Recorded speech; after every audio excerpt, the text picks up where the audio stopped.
நாட்டையே உலுக்கிய அஜித் குமார் படுகொலை சம்பவம் வெளியாகி வரும் பகீர் பின்னணியை பற்றி விவரிக்கிறது இந்த செய்தி தொகுப்பு.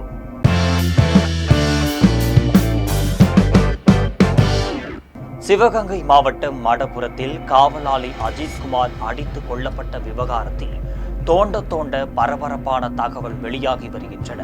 கொலை வழக்கில் 4 காவலர்கள் மட்டும் கைது செய்யப்பட்டுள்ளனர். ஆனால் அவசரமாக மேலிட உத்தரவின் பேரில் சிறப்பு படை அமைத்த காவல் துணை கண்காணிப்பாளர் சண்முக சுந்தரம் பணியிடை நீக்கம் மட்டும் செய்யப்பட்டிருக்கிறார். மாவட்ட காவல் கண்காணிப்பாளர் காத்திருப்போர் பட்டியலில் வைக்கப்பட்டிருக்கிறார். ஏன் இந்த பாரபட்சம்?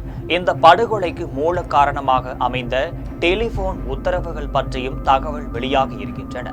சிவகங்கை மாவட்ட ஆட்சியராக பணிபுரிந்த பெண் IAS அதிகாரி ஒருவர் இப்போது டெல்லியில் பணிபுரிந்து வருகிறார்.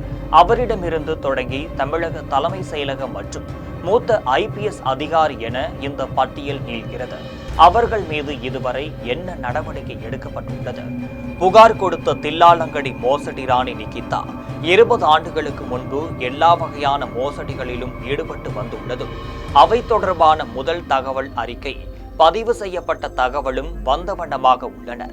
குறிப்பாக கல்யாண ராணியாக அவர் செய்த மோசடிகள். இந்த வலையில் முதலில் சிக்கியவர் சிங்கப்பூரை சேர்ந்த தமிழ் தொழிலதிபர். நிச்சயதார்த்தத்துடன் 10 லட்சம் ரூபாயாக கறந்து அந்த திருமணம் நிறுத்தப்பட்டது. அது மட்டும் இல்லாமல் வேலை வாங்கி தருவதாக தனது பேராசிரியர் மட்டுமின்றி தன்னிடம் படித்தவர்களிடம் எக்கச்சக்கமாக மோசடிகள். ஆனால் இந்த படுகொலைக்கு மூல காரணமாக விளங்கிய நிகிதாவும் சூனியக்காரி போல் தோற்றமளிக்கும் அவருடைய தாயாரும் மிக சாவகாசமாக கொலை நடந்த இடத்திலிருந்து தமிழகம் முழுவதும் உலா வருகிறார்கள். இது எப்படி சாத்தியமானது? கோவையில் அவர்கள் மடக்கிய இளைஞர்கள் போலீசாருக்கு தகவல் கொடுத்தும் அவர்களை சுதந்திரமாக விட்டது எப்படி? இதற்கு இடையில் தாவரவியல் பேராசிரியராக தான் பணிபுரிந்து திண்டுக்கல் அரசு கல்லூரிக்கு சென்று பள்ளியில் சேர்ந்து மருத்துவ விடுப்பில் சென்றிருப்பதாகவும் தகவல் வந்துள்ளது.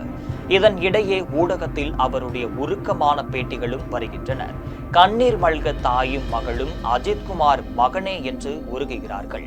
நகை திருடு போனது என்பதை பொய்யான தகவல் என்கின்றார்கள்.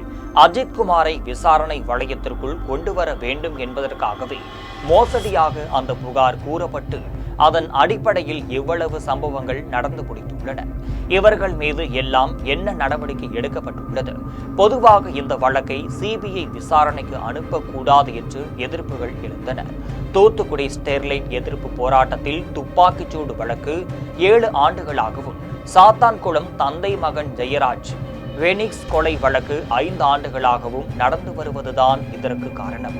ஆனாலும் இந்த விவகாரத்தில் அந்த மடப்புற பத்திரகாளி அம்மனை நீதி வழங்க வந்தது போல் மதுரை உயர்நீதிமன்ற நீதியரசர் விஸ்வரூபம் எடுத்திருக்கிறார். CBI தனது விசாரணையை 1 மாதத்திற்கு முடித்து குற்றப்பத்திரிகை தாக்கல் செய்ய வேண்டும் என்றும் அவர் அதிரடியாக உத்தரவு பிறப்பித்திருக்கிறார். இதன் மூலம் சற்று நம்பிக்கை ஒளி வீசியிருக்கிறது.